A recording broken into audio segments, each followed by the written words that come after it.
Do you know that sound, that low electric buzz that crawls into your bones and refuses to leave? I do. I've heard it in my head for almost 16 years. It still shows up late at night when the world goes quiet, when my guard is down.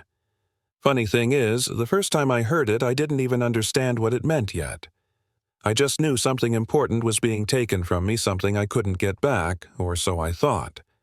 And the last time I heard it, I was standing in a courtroom wearing a black robe, watching the man who made that sound famous in my life realize all at once that the past doesn't stay buried just because you stop thinking about it. Back then, I was 21, living in Southridge, Ohio, working doubles at a 24-hour diner that smelled like fryer oil and burnt coffee.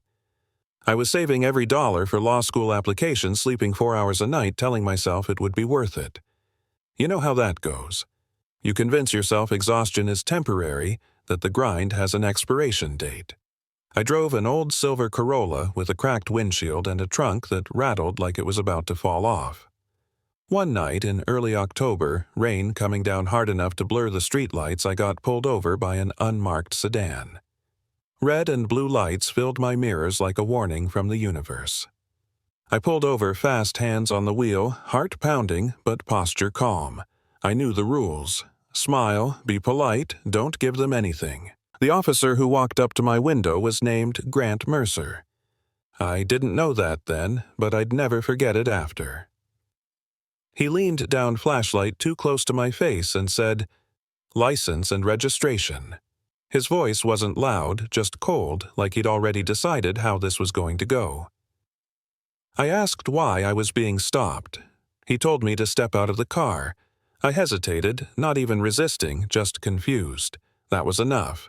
He yanked the door open, grabbed my arm, and pulled me out so hard the seatbelt burned my neck before I could unclip it. "Stop resisting!" He shouted loud enough for the dash cam to hear. I wasn't resisting. I was scared. He slammed my hands onto the hood, rain soaking my clothes, metal cold under my palms. His partner, a younger guy who looked like he still believed in the training videos, stood back and said nothing. Mercer cuffed me tight, real tight, then searched my car. He found nothing. No drugs, no weapon, just a backpack full of textbooks and notebooks, my entire future stuffed into cheap canvas. He flipped through one, scoffed, and said, "Law school, huh?" Figures. He arrested me anyway. Disorderly conduct, obstruction, words that meant nothing in the rain but would follow me into the building. The station was worse. The holding cells were packed, so Mercer took me down a side hallway that smelled like bleach and old sweat. No cameras. Just a small room with a metal chair bolted to the floor. He looked at my hair then. I wore it natural back then, thick and coiled, something my grandmother taught me to love when the world kept telling me not to. Mercer smiled like he'd found something interesting. He said there was a hygiene policy said my hair could be a problem. I told him that wasn't true.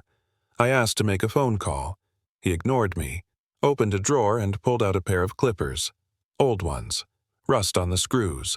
Hair still caught in the teeth. The buzzing filled the room when he turned them on. His partner shifted by the door, uncomfortable but silent. Mercer told him to hold my shoulders. The kid hesitated, then did it anyway. That was the moment I realized something about fear. It's not loud. It's quiet.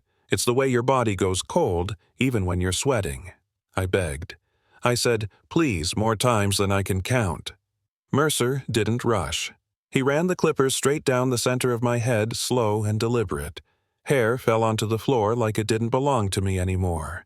He laughed, took his time, left patches, nicked my skin.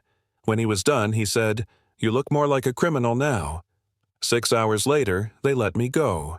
No charges, no apology.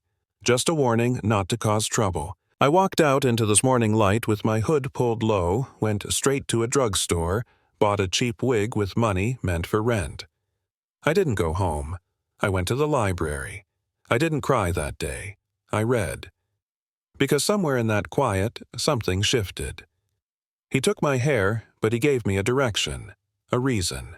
Years passed. Law school, public defender work. Late nights, bad coffee clients who didn't trust the system because it had never given them a reason to.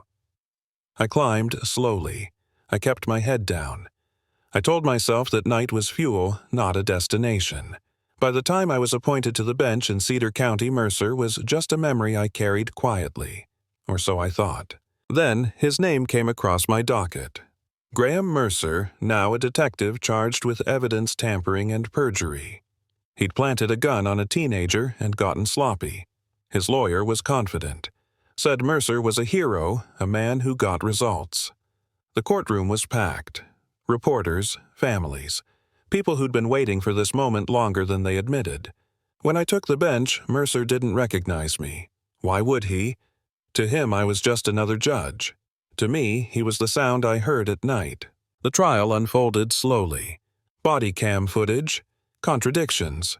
Mercer took the stand on the third day, relaxed, charming, talking about split-second decisions and doing what needed to be done. He said he always followed procedure, always by the book. I let him talk. Then I asked him a question judges don't usually ask. Had he ever created his own methods to intimidate suspects? He laughed, said no, said he was a professional. I asked the prosecutor to inquire about an incident from years ago. A rainy night, a young woman, a stop that led nowhere. Mercer's smile faltered. He said he didn't remember. I mentioned clippers. The room changed. He looked at my nameplate, at my face, and I saw it happen. Recognition sharp and sudden. He lied anyway, doubled down, and that's when he lost control. He admitted to planting evidence, shouted that he was the law, that the streets needed men like him. Silence swallowed the room. By lunch, his bail was revoked. In chambers, his lawyer tried to force a mistrial, claiming I was biased, admitting what Mercer had done to me years ago. What he didn't know was that I'd disclosed everything before I ever touched this case. I'd followed the rules. Mercer had every chance to recognize me to ask for recusal. He didn't, because to him, I'd never been a person. The motion failed. His admission opened the door to federal charges. The jury came back guilty on all counts. I sentenced him to 12 years. Consecutive. I ordered a review of his past cases. When he was led away, cuffed and shaking, he looked back at me searching for something. Mercy. Satisfaction. I gave him neither. I just watched. A week later, I walked down the courthouse steps into sunlight. Reporters asked if it felt personal. I told them justice isn't personal. It's necessary. That night, for the first time in years, I slept without hearing the buzz. So, here's what I want to know. Was that justice, or just karma catching up? Should the system forgive men like that, or is accountability the only language power understands? Drop your thoughts in the comments. Tell me what you've seen, what you've lived. Because stories like this don't end in courtrooms. They keep going every time we decide what we're willing to tolerate and what we're finally ready to confront.